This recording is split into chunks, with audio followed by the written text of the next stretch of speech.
presented by Sangeetkar Films.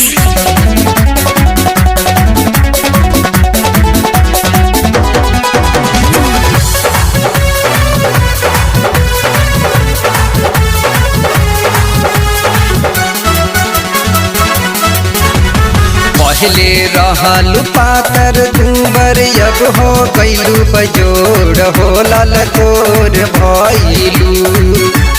पहले रहलू पातर दुबर अब हो गईलू बजोड़ हो ललकोर भइलू। तो केकरा से चुसवैलू ठोर हो ललकोर भइलू। तो केकरा से चुसवैलू ठोर हो ललकोर भइलू। ललकोर भइलू।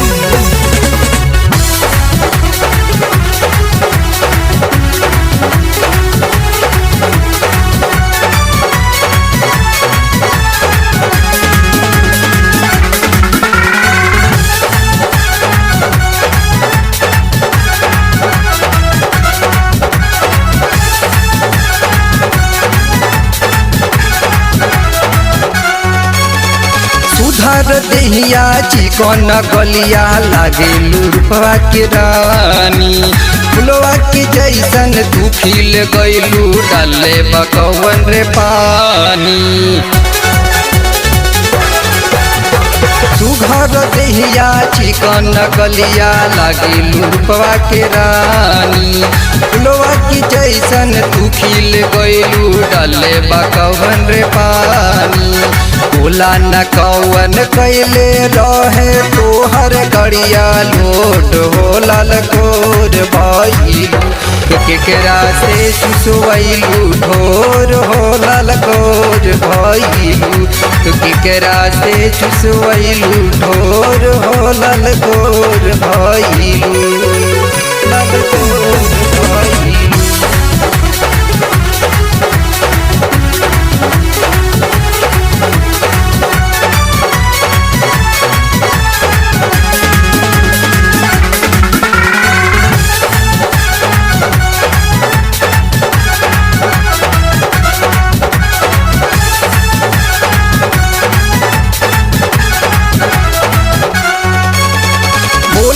गोरी लाल किला पर तोहर कैले बकवन चढ़ाई।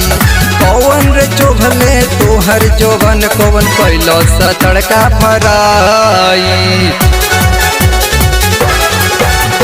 बोला न गोरी लाल किला पर तोहर कैले बकवन चढ़ाई।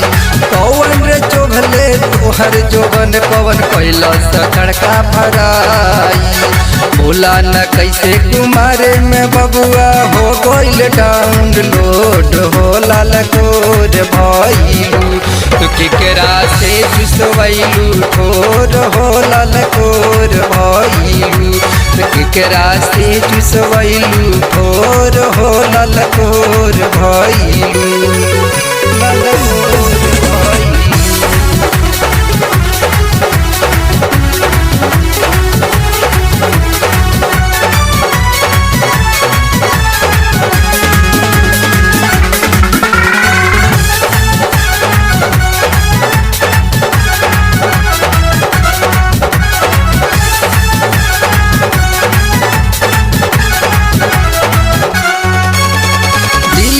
रॉकेट राजा से मिलके कैलू तू कहिया खेला। बोला ये रानी आदम दीवाना से कैलू तू कहमा केला। दिलीप रॉकेट राजा से मिलके कैलू तू कहिया खेला। बोला ये रानी आदम दीवाना से कैलू तू कहमा केला। धर्मेंद्र सजनमा खोले कहिया पेकिंग रानी तोर हो ललकोर भइलू। केकरा से चुसवैलू ठोर हो ललकोर भइलू। केकरा से चुसवैलू ठोर हो ललकोर भइलू।